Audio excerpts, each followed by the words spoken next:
일단은 전체적으로 작성이 다 되는지 먼저 보거든요.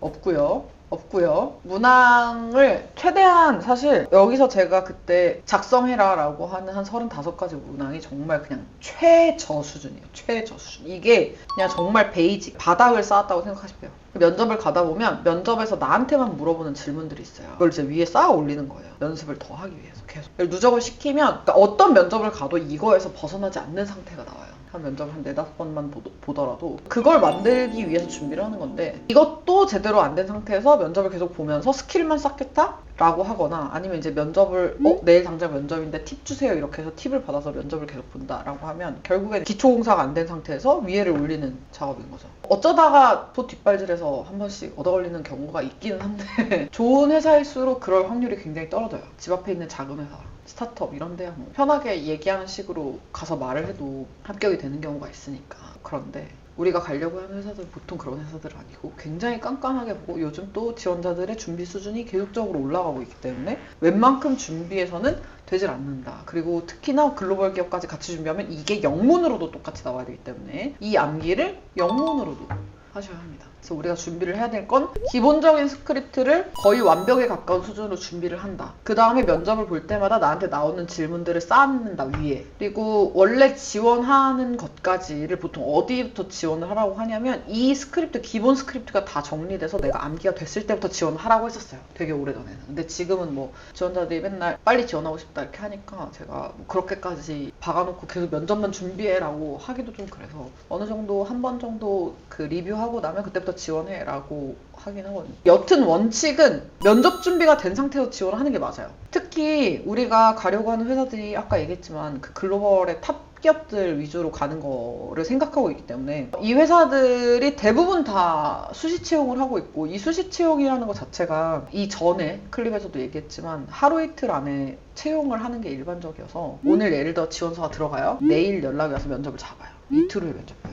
그러니까 총 3일이 안 돼요. 내가 면접을 준비할 수 있는 시간이. 그러니까 이 안에 면접을 준비하겠다는 말 자체가 안 되는 거죠. 스크립트 준비해보면 알겠지만 내가 지금 질문도 알고 답도 아는데도 이걸 못하는데 이게 없는 상태에서 아예 무의 상태에서 면접을 본다는 거가 거의 불가하다고 생각하시면 돼요. 그래서 준비를 하는 거다. 어느 정도 준비를 하고 지원을 시작하는 게 맞다. 그리고 이제 암기를 하는데 암기를 할 때는 토시 하나 안 틀리고 달달 외워서 연습을 해가지고 최대한 자연스럽게 하는 방법도 있고 거꾸로 좀 자연스럽게 암기를 해서 몸에 체득하는 방법이 있고 근데 둘 중에 뭐가 됐든 나한테 편한 방법을 쓰셔도 상관은 없어요. 다만 내가 면접 스크립트에 쓴 내용이 거의 유사하게 거의 이 맥락대로 말을 할 수 있는 상태를 만들어야 되는 건 맞아요. 왜냐면 우리가 보통 이거를 이렇게 잡는 이유가 논리 흐름을 보거든요. A라는 얘기를 하고 나서 B라는 얘기로 넘어갈 때 쓸데없는 얘기로 넘어가지 않게 필요한 얘기를 핵심적으로 전달해서 설득을 할 수 있게끔 만들어 놓은 건데 여기서 예를 들어서 막 산으로 갔다가 질문이 뭐였죠? 이걸 다시 한다거나 이렇게 하면 면접 스크립트를 준비하는 의미도 없고 면접도 망하고 이렇게 되는 거라서 어느 정도 내가 이 기본에 충실해서 답변을 할 수 있게끔 상태를 만들고 그리고 이제 여기서 작업된 내용들이 이제 누적이 돼서 어느 정도 스크립트가 더 튼실하게 나오면 거의 데이터베이스로 활용이 돼요. 그래서 내가 질문을 한 번도 못 들어본 질문을 하더라도 찾아지는 거죠, 나중에는. 이게 자연스럽게 내 몸에 체득이 되면 이 컨텐츠를 꺼내서 이 얘기에 답변을 하고 이 컨텐츠 꺼내서 이 얘기를 답변하고 할 수 있게끔 돼요. 거기까지가 스킬인 거예요. 바닥을 쌓아 올리고 질문을 올린 다음에 그 다음에 스킬이 붙는 거예요. 이렇게 하면 사실 거의 면접이 안 떨어져요. 어떤 회사를 가도. 그 상태를 만드는 게 코칭이나 트레이닝에서의 원칙인데 보통 이 정도까지 하지 않더라도 다 입사를 하기 때문에 그러니까 이런 원칙으로 간다. 보통은 이렇게 해서 가는 게 면접 준비를 하는 방식이다 라고 생각하시면 됩니다. 네, 진입 거 먼저 보면 말투랑 이런 거를 최대한 글로벌 기업에 맞게끔 하려면 좀 이 정도 거리에서 보통 면접 보거든요. 굉장히 가까운 거리에서 면접 보고 뭔가 다대다의 면접의 느낌이 아니라 진짜 그냥 대화하는, 미팅하는 느낌이기 때문에 그냥 말을 편안하게 할 수 있게끔 잡는 게 좋고요. 단아까로 끝나서 문장을 마무리하는 건 맞는데 예를 들어서 인턴 활동을 했고 라고 말을 하면 반말이에요. 그래서 인턴 활동을 했고요 라고 말을 하는 게 존댓말이거든요. 근데 요를 쓰는 게 안 된다고 자꾸 얘기하는 경우가 있어요. 요를 쓰면 안 된다는 건 맨 문장의 말미에 요 조를 쓰면 안 된다는 의미지, 중간에 그 뭐 시작했는데요, 했었는데요 라는 요가 붙으면 안 된다는 의미랑은 다르다. 이거를 좀 생각하고, 그 다음에 단어를 컴마로 연결을 해놓으면 나중에 말을 할 때 A, B, C 이렇게 말을 해서 발표하는 것처럼 들리기 때문에 이 미팅하는 장소에서 발표하는 것처럼 말을 하는 굉장히 어색해요. 그래서 그런 식으로 암기하지 않도록 굉장히 자연스럽게 풀어가야 되는 거고, 스크립트 자체도 그냥 되게 자연스러워야 돼요. 솔직한 게 되게 중요하고, 뭔가 막 꾸미려고 어거지로 표현하거나 막 이거를 어떻게든 덧붙여가지고 나를 어필하겠다 이런 식으로 생각하기보다는 그냥 있는 걸 가지고 어떤 식으로 연계를 잘 잡아서 이 포지션에 필요한 역량이랑 이 경험들을 연결지을지를 보는 거지, 저 혼자서 자발적으로 이런 것들을 다 했는데 이렇게 말한다고 좋아하는 게 아니라는 거를, 그러니까 이 둘의 차이를 명확하게 좀 구분할 수 있어야 되는데, 이게 원래 지원자들한테 구분하는 게 쉽지 않기 때문에 그래서 제가 있는 거고, 제가 어느 정도 중간에서 컷을 해주긴 하겠지만 본인들도 면접장에 각각 떨어져 있는 거지 제가 같이 들어가는 게 아니니까 스스로도 상기하고 있어야 돼요. 그러니까 내가 너무 어필을 위한 어필을 하는 건 안 된다. 그래서 능력이란 단어나 역량이란 단어를 직접적으로 언급하면 안 되고, 예를 들어서 여기 지금 첫 줄에 써있죠? 콘텐츠 기획 능력. 저는 컨텐츠 기획 능력이 있습니다. 그러니까 앞에서 얼마나 안 입고 우스운지 모를 거예요. 실무자 입장에서는 뭐야? 이렇게 될 수 있어요. 그래서 컨텐츠를 뭐 기획하는 거를 뭐 어떤 식으로 하는 사람인 건지를 보여주려고 이걸 쓴 건지, 이걸 명확하게 본인 스스로도 알아야 돼요. 아마 물어보면 본인도 어버버 할걸요? 콘텐츠 기획 능력이 뭐고 본인이 가진 능력이라는 건 뭔가요? 라고 물어보면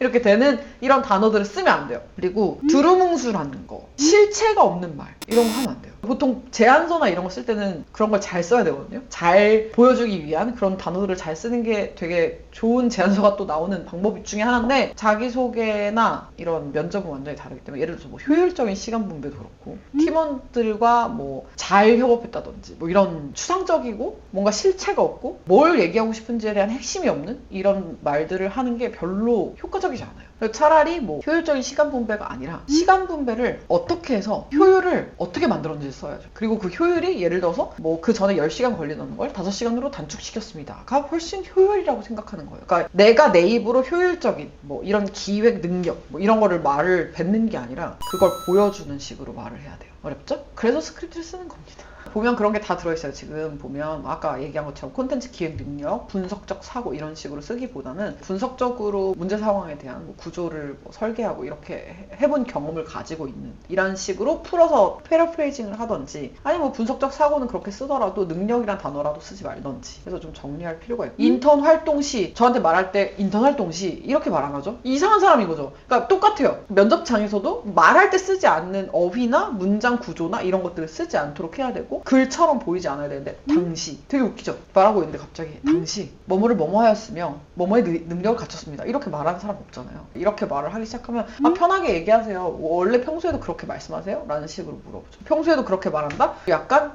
저 사람 같이 일하기 힘들겠다 라는 식으로 이미지가 각인될 수 있기 때문에 그런 방향으로 가지 않도록 해야 되고요. 그 다음에 내가 아까 얘기했던 으며 하며, 으로써, 정해, 이것도 정해서라고 말해야 되고요. 익혔으며가 아니라 익혔고요로 말하던지, 그냥 뭐 배웠고요 라고 말하던지 말투를 바꾸셔야 되고요. 그 다음에 당시 안 쓰고요. 예를 들어서 인턴 활동 당시가 아니라 제가 인턴으로 일을 할 때 라고 말을 하죠. 말을 하는 식으로 정리를 해주세요. 다 자연스럽게 어느 정도 바꿔놓으세요. 물론 저는 뭐 이렇게 써놓고 나중에 자연스럽게 말할게요 라고 하는 사람들도 있어요. 안 돼요. 여기보다 훨씬 더 딱딱하게 나오고 면접장에서 굳어서 내가 무슨 생각이라는 걸 할 수 없기 때문에 일단 백지 상태가 되고, 좋은 기업일수록 긴장을 많이 해요. 예를 들어서 마이크로소프트 면접을 잡혔어요. 뭐 아니면 구글 면접이 잡혔어요. 난 실제로 있었던 일이잖아요. 머리가 새하얘져. 아무것도 생각이 안 나요. 내가 말을 못하는 사람도 아니고, 나는 지금 칠판 하나만 주면 8시간씩 강의할 수 있는 사람인데, 내가 뭐 컨텐츠가 없어서 혹은 부끄러워서 말을 못하는 사람이 아닌데도 진짜 엄청난 삽질을 많이 했거든요. 그 면접장 가서. 이게 그렇게 돼요. 사람이 내가 원래 생각하는 것보다 훨씬 더 못하게 되고, 그리고 인지 부조화를 겪기 때문에 내가 되게 잘한 것처럼 생각하고 나온단 말이에요. 아, 나 그래도 이 정도는 말한 것 같아. 자기가 녹음을 해보면 그걸 느껴요. 녹음을 해보면 내가 이렇게 말했다고? 라는 식의 생각이 드는 이유가 뭐냐면, 내 뇌는 이미 그 인지 부조화를 조화를 시키기 위해서 픽션을 만들거든요. 되게 신기해요. 픽션을 만들어서 나 이렇게 대답했어. 그걸 논리를 짜맞춰서 나중에 생각을 하는데, 막상 녹음본을 들어보면 최악. 내 답변 왜 이래? 막 이렇게 되는 거예요. 그래서 어느 정도 암기된 답변이 있어야 되는 이유가, 이제 여러 여러 가지가 있는데 긴장을 심하게 한다라는 부분이나 이렇게 내가 백지 상태가 됐을 때 뭔가 꺼내올 수 있는 그래도 내 몸에서 체득된 거는 무시할 수 없거든요. 약간 아이돌 연습생들이 내가 나가 있어도 춤이 움직이는 거랑 비슷한 방식이에요. 그런 부분들을 자연스럽게 스크립트에도 해놔야 돼요. 근데 다 말투로 바꿔주세요.